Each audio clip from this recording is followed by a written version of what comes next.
Hey everybody, it's Steve Deace, and I'm sitting here in my hotel in Rochester, New York on Saturday, late Saturday afternoon, getting ready to fly home to Iowa after quite an ordeal, and really a night that I am probably not going to forget for the rest of my life. As I know a lot of you have heard, we came here to speak for a Moms for Liberty event, and we flew in the night before Amy and I did. And once we got here, I started having fever spikes.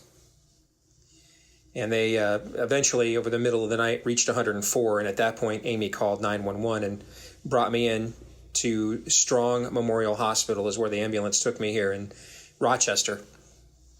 And the biggest fear, of course, with my recent MRSA infection, these things are very persistent, as a lot of you have warned me. Once they pick on you once, they like to keep coming back. So the big concern was maybe this was sepsis, that this had gotten into my bloodstream, which would require a several-day hospital admission, maybe even a PICC line that can stay in your arm for up to 6 months, depending on how long it takes to finally get rid of the infection in your blood. And, we were looking at not even knowing when we were going to be able to go home. And it was just very, very discouraging after everything we had already been through with this, all the stress of the last few weeks. My wife herself is still awaiting an MRI to confirm whether she needs surgery for her torn meniscus or not. And then she had a serious allergic reaction to the morphine they gave her. I mean, we just, and then it's been a battle on multiple fronts. There has been a spiritual battle taking place. And I mean, sitting in that ER on Friday morning, they're so full that there are people much sicker than me, much worse off than I am. Elderly people as well, in beds lined up in rows in the hallways, all throughout the lower level, because they're so overloaded. I've just never seen anything like this before. And they've got like a makeshift tent, enclosed massive tent outside for overflow, and finally a room becomes available for me. It is literally in the very back corner on the last row of that facility. And there's no promise that if it is in my blood that I'm getting out of that room. I might be in that room for days because they're so overfull that there may not even be a bed upstairs. And I have to tell you, I felt something on Friday for the first time, on Friday morning. For the first time I maybe have not felt in many, many, many years. Defeat. I felt like I had been defeated. And even though the movie opened top 10 at the box office last week, if I'm being brutally honest, it still opened less than what we had hoped. I had the most conservative estimate in our management group, our producer group, I should say, and it still opened below that. And we've all endured so much to bring Nefarious to the screen, the trials, the ordeals. I've talked about some of those things, and you kind of think that you did all this for God, and you persevered, and He's going to reward it. And I thought I had gotten over that the previous weekend. I was really, really down. Amy called a pastor buddy of ours from out of state who called and got me off the ledge and gave me some very vital points that I needed to hear, which I greatly appreciate. And so now your resolve gets strengthened again. And I go in on Thursday afternoon and have what I thought was going to be my final follow-up for this MRSA infection, and the doctor gives it a ringing endorsement, and you're good to go. And next thing you know, less than 24 hours later, man, you're on a gurney being lifted out of an airport hotel in Rochester, New York at 5 a.m. I was defeated. I mean, I was as discouraged as I have probably ever been in my Christian life. I felt discouragement like that before, but a lot of times it came from certain things I may have witnessed or endured in my own home environment. I just, since God saved me, I've just never felt that low. As the day went on, fevers broke for a while, then came back later in the afternoon. And I could feel, though, I could feel my resolve out of nowhere starting to return. I had no reason for it. There was nothing all that promising. My initial labs had not indicated anything was seriously wrong, but we hadn't gotten culture back yet to make sure that it wasn't in my bloodstream. I mean, they're on the phone with the infectious disease doctors and everything else, planning for worst case scenarios. And until the day I go to my grave, I'm going to be convinced that you guys are responsible for that resolve. I was so down, I couldn't even post much on Twitter. I'm not even sure what the heck happened in the news the last 36 hours. And Amy just kept me up to date on all the stuff that was going on. I got so many texts. I've probably received more texts in the last 48 hours than I have my entire life.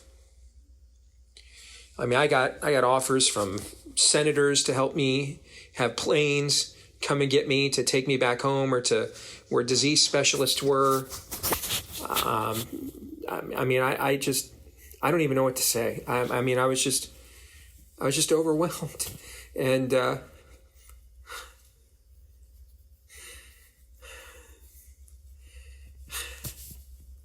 it was like a courage transfusion, man. I could just, even though I'm burning up, I'm still chilling, I'm trembling, I could just feel my resolve strengthen. And then that resolve was tested when we find out that per hospital policy, Amy has to leave by 8 p.m. And that means I'm going to spend the next 12 hours alone in that room. They were able to finally get me to another kind of makeshift observational area, still not really a room. But it was more privacy. There's community bathrooms, but at least there was more space. You could receive at least a single visitor.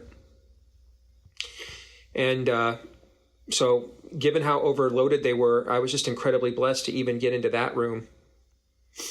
And finally, Amy left. And I'm there. And I think the last thing I tweeted out was, it's just going to be me, God, and the enemy alone in this room for the next 12 hours. And I just hope that I endure. I didn't know what was going to happen. I did not know. I fell asleep shortly after she left. I woke up a little before 9, so I wasn't even asleep an hour. And I've got 2 IVs going in me, 1 in each arm. They've tried to switch up the antibiotics to take me off the one that was oral that I had, that just in case I was having, this was all because of an allergic reaction to it. In other words, these sulfate antibiotics are so aggressive, basically, did it turn on me once it eradicated the infection? Did it suddenly turn on my immune system now? And I wake up, man, and I am on fire. I'm not as bad as I was when the ambulance came to get me, where I literally could not stand. I was trembling so bad. But I mean, I am on fire. And the IV that's in my left hand hurts like a mother. And I'm just like, I can't quit again. I can't. I have to finish.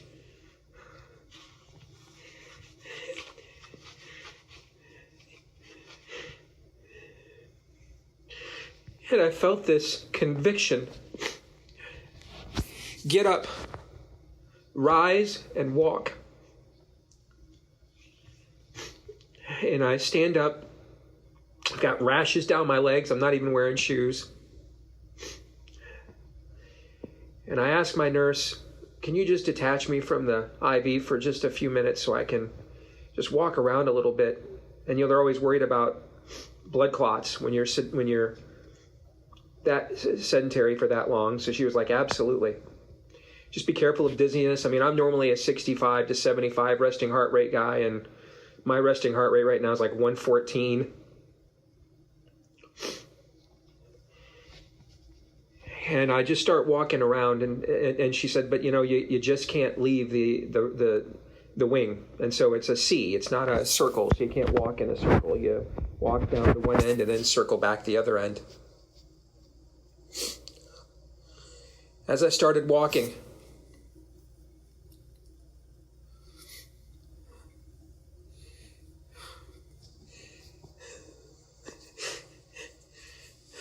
the pain in my hand it went away, never returned.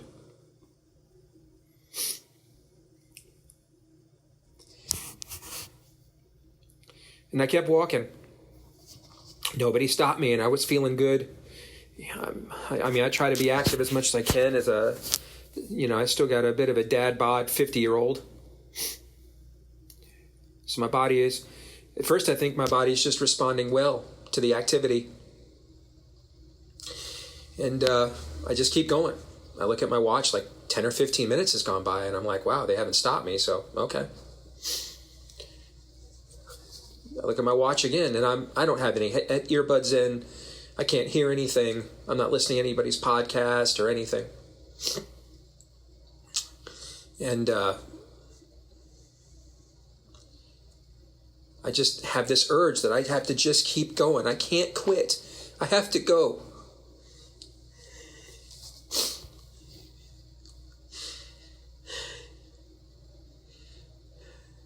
Suddenly, I start sweating a little bit, and my fever starts to break.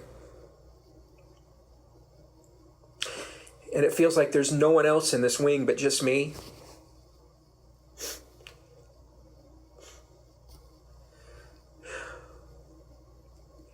And it was very clear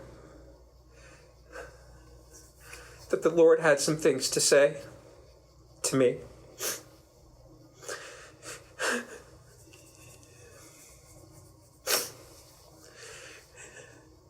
And I want to share them with you. And I hope they encourage you.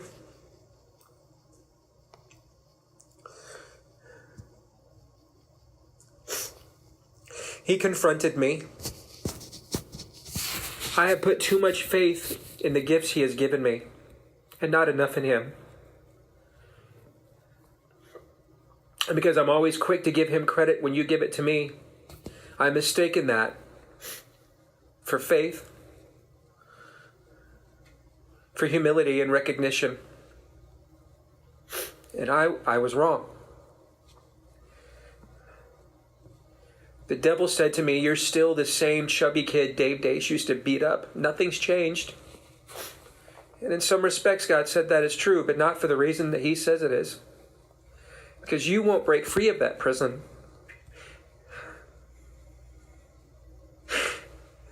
The cell door is open. Walk out.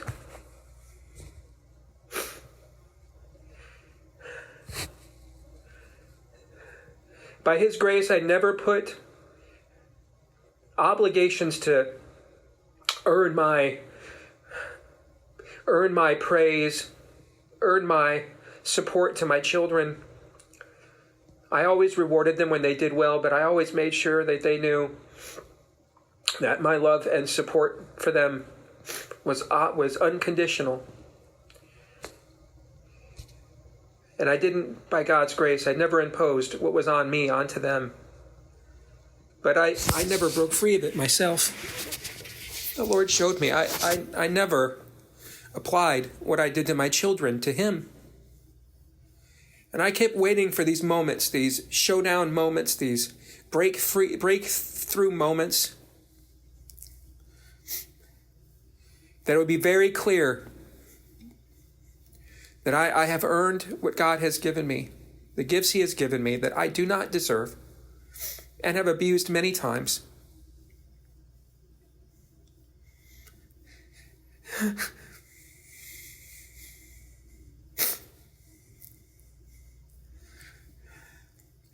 And he reminded me of one of my favorite scenes in the movie Joshua that there's always two scenes in that movie that every time I've seen it just break me.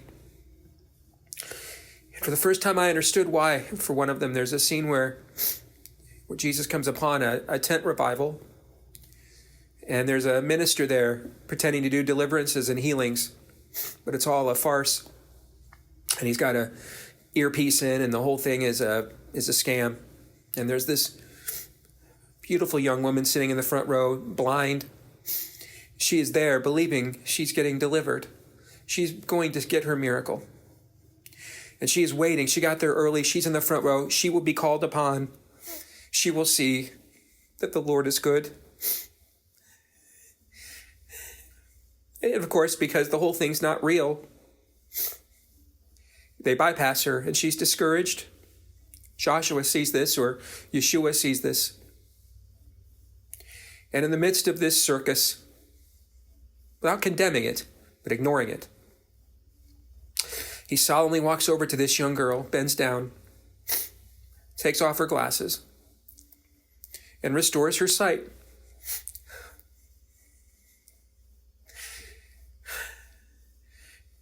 And suddenly, in the midst of a true miracle, the whole sideshow just stops, amazed. And you expect Joshua to turn around. You think he's going to be angry. He says something even more profound. He looks at the man on the stage, in the pulpit. He looks at him and he says, "You don't have to do it this way."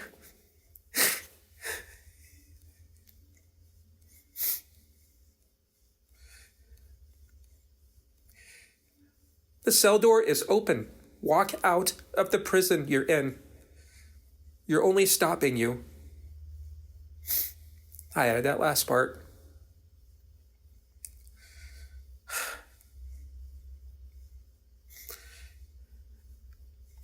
I look down at my watch. Now an hour has gone by. Keep in mind, I have been in IVs, off my feet, for nearly 24 hours. I'm not even wearing shoes. I'm just walking in the middle of the night in this observation wing at this Rochester hospital. And everybody's just letting me go. I'm not hooked up to anything. Nobody checks my vitals. They're just letting me go. It's like there's nothing else happening in the world but this.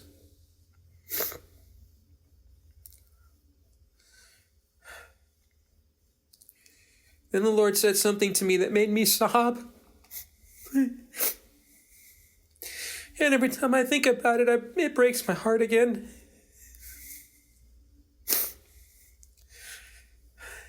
He said, and this is one of the most plainly worded things I've ever heard him say to me.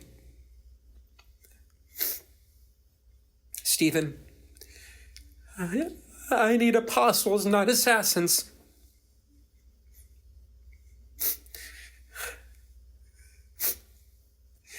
It just broke me in this hallway. And I cried a way I have not cried since the night that he saved me. I need apostles, not assassins.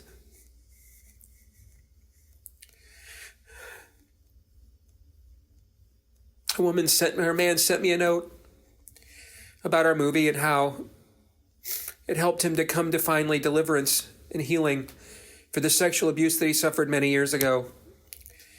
When he began to think, yes, the person who did this to me must be held accountable, but I can forgive him because how broken must he be that he was willing to hurt me this way?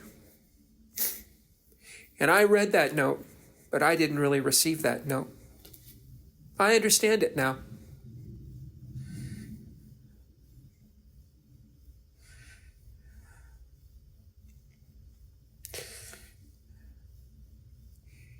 There is true, real demonic activity in our culture, the likes of which I believe we have never seen. At least not out and proud like this. But the vast majority of the people that are perpetuating it are broken and lost. They are not wolves, they are sheep. They don't know that the cell door is open. They can walk out. So they retreat into the darkness further. And this is why, and this is what I think you need to hear most of all. The Lord senses us losing hope.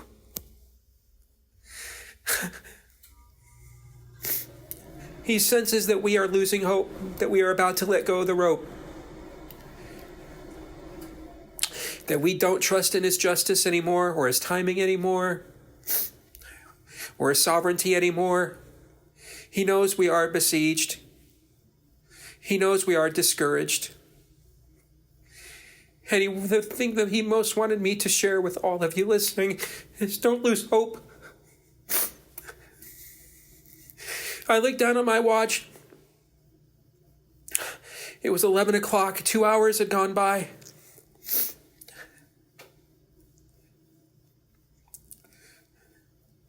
I know there is someone listening to this right now and you are thinking, I'm never going to win my spouse back. Don't lose hope. Keep doing good. The Lord senses that we are about to get blackpilled, that we will cease doing good.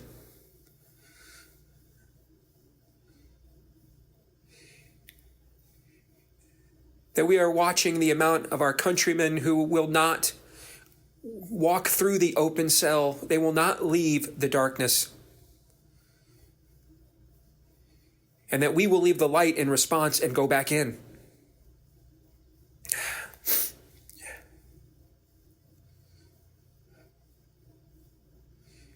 Somebody listening they have a child questioning their gender identity, sexuality. You've tried to reach out and they push you away. The Lord says, don't lose hope. Don't stop doing good. Don't stop. Because that's what He told me. I don't need you to produce a movie. It's great, but I don't need you to do that. I just need you to keep doing good. Just keep doing good things. They're losing hope, He told me. And He said, you're losing hope.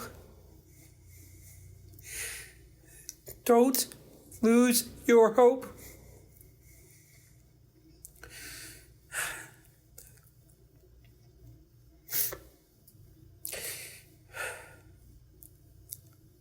Don't tire of doing good. Don't. Take breaks. There were a couple times I had to sit down for a minute, get a drink of water. But I kept going. I kept walking. I didn't stop.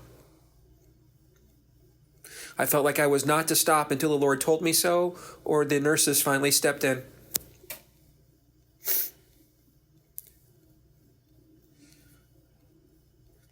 Then the Lord reminded me of all the conversations and everybody I'd seen and met through the course of this day.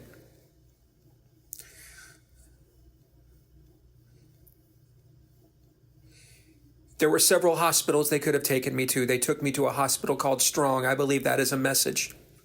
Stay strong. Don't lose hope. Stay strong. Our good friend Shannon Joy and her family, who took such very good care of us during this difficult time, just incredible people, told me that this was a hospital they actually picketed because they got rid of 25% of their staff over the jab. I spoke to one of the doctors there very candidly. He's one of us. What are the odds that I just happen to be in the ER the one day that one of the doctors who's in charge of it happens to just be one of us?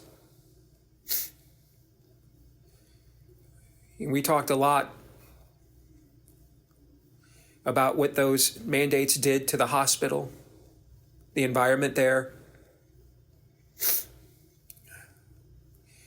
I want you to know, though, what I saw. Here's what I saw. And here's what I heard from my wife throughout the course of the day. We had to call Expedia. My wife had to explain why we had to cancel with no hope of getting our money back. A man with a very thick Indian accent prayed for us and got as much of a refund as he possibly could. He didn't have to do that. My wife was also outside at one point with a friend. Thank you, Jennifer, for coming. And she told me that out of nowhere, she was just bawling and crying the prospect that I might have to be here for days, if not weeks, so far from home. She was just broken. And out of nowhere, a Jamaican woman comes over and starts just praying with her.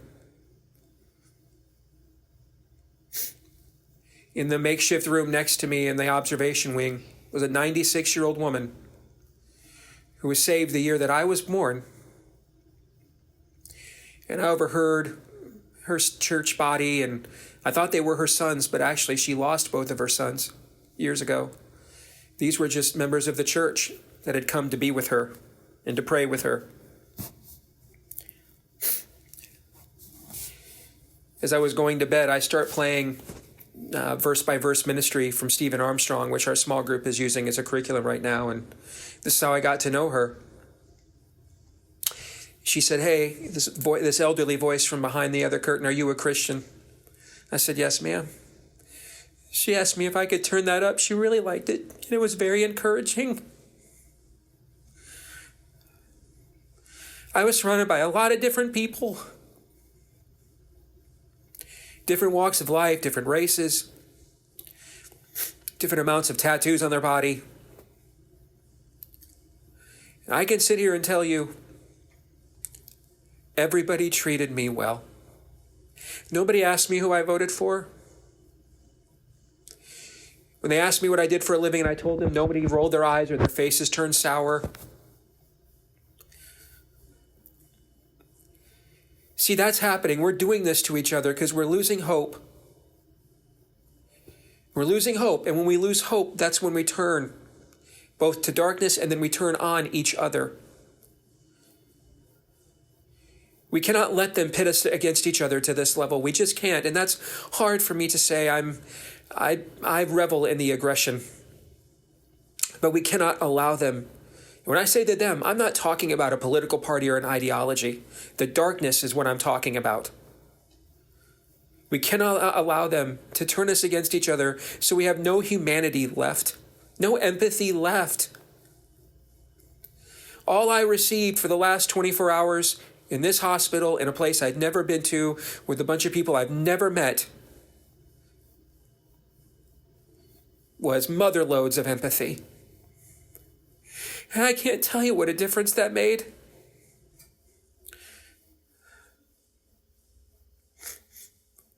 What a difference it would make to one another if we would show it to one another more.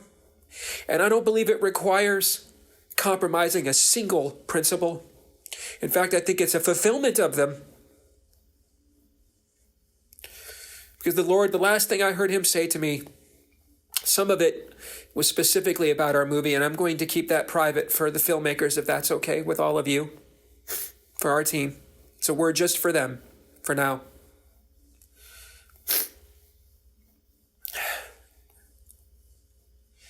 But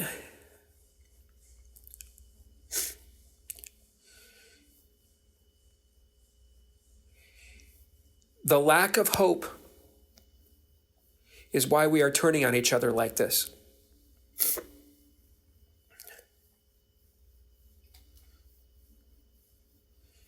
The last few years, we let them turn on each other.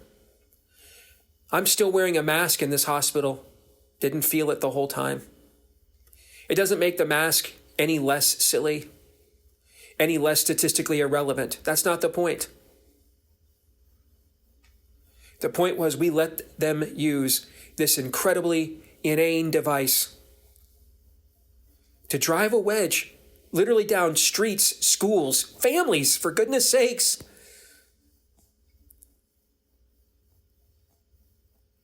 If they can do that with masks, what do you think the darkness can do with other things?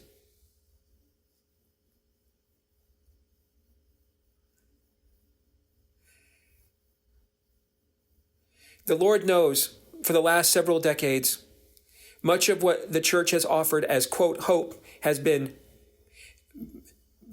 banal, shallow, sentimentality, cringe, cheesy, not real hope. Not the kind of hope where people are truly hurting. He is longing to show us that hope. If we have hope in him,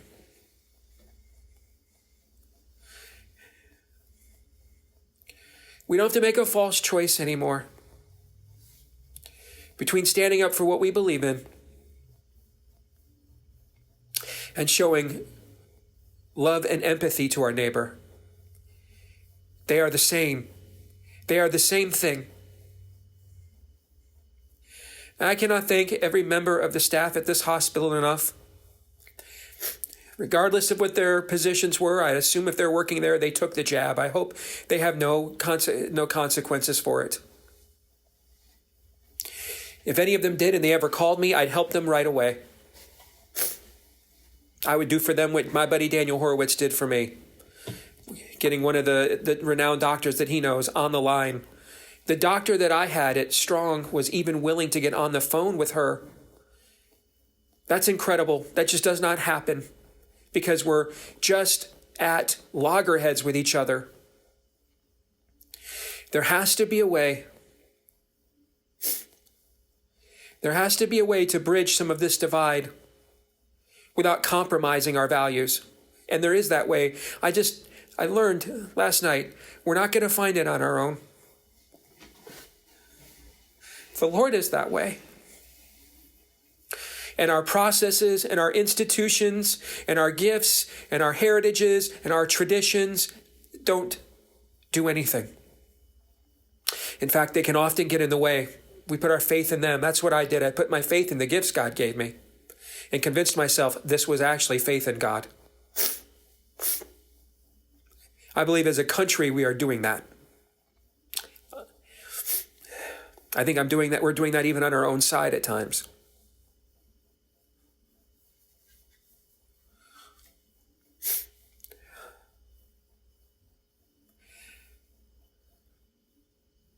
I'm not sure how I want to end this. I'm going to have Aaron upload this to our feed on Monday. It was made very clear to me I am to take the rest of this week off. I am to do no work, nothing work related unless it involves the movie because that is still current and still needs some of my attention, although we have a fantastic team. I learned a lot the last 24 hours. I'm not needed nearly as much as I had convinced myself. And I have to tell you, the weight that was removed from me to learn that finally. To learn that I could just walk out of this cell door. That after 20 years of being a believer, it was finally time to stop trying to make up for what God had given me.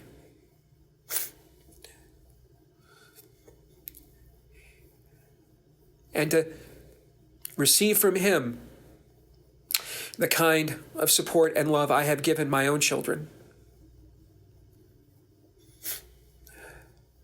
So I'm going to take the rest of this week off. If you see me on social media, it will just be a conversation about the movie. Maybe responding to so many of your prayers. I don't even know what to say. I can't possibly respond to all these notes. I hope this encourages you. Please don't quit. Don't give up doing good. Don't. That's what the enemy wants. He is weak.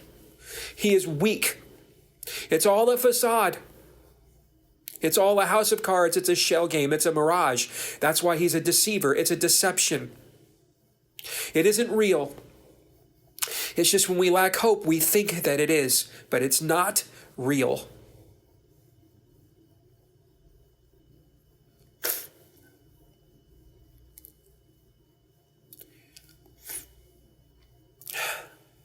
Thank you to all of you.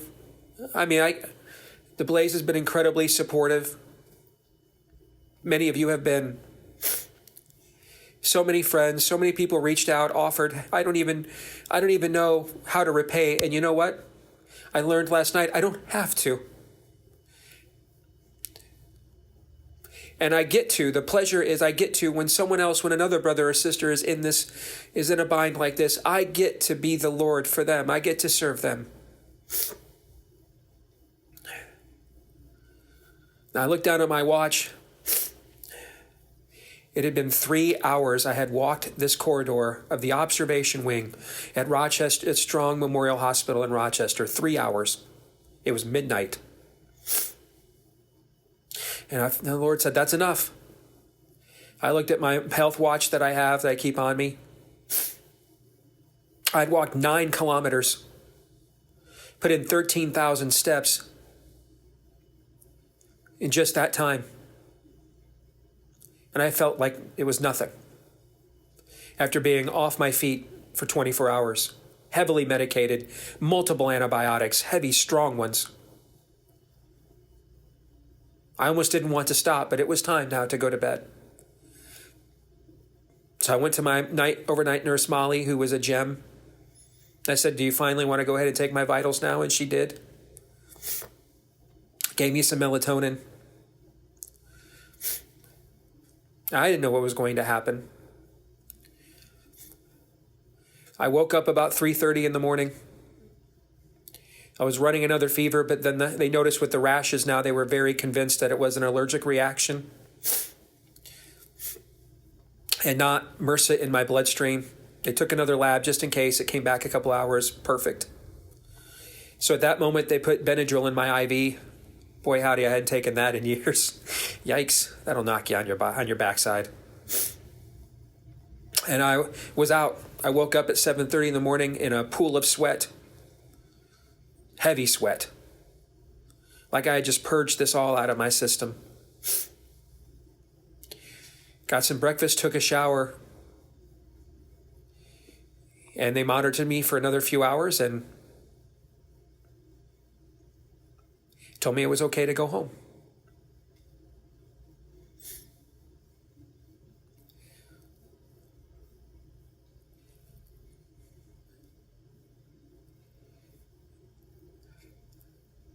I contemplated something yesterday I haven't in a long, long time. I thought about quitting. I'm not as tough as I think I am, and you know what? I'm not. And I needed to learn that. I've relied on it too much.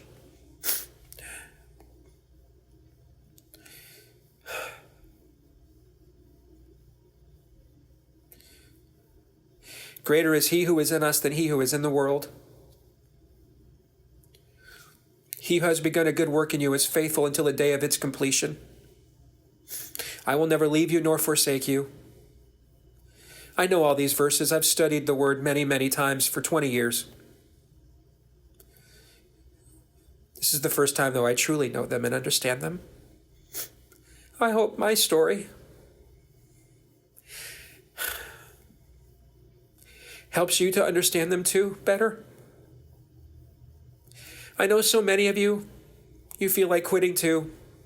I get your emails. I know. That's what the enemy wants. He dares you to fight. We don't have to fight. We have to hope. Just do good. Do good in the hope that good things will come from doing good. Because the Lord is good. Just do good. Don't give up doing good.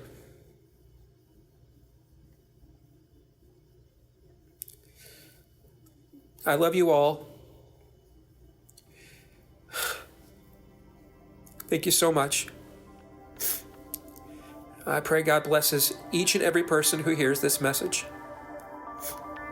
Amen.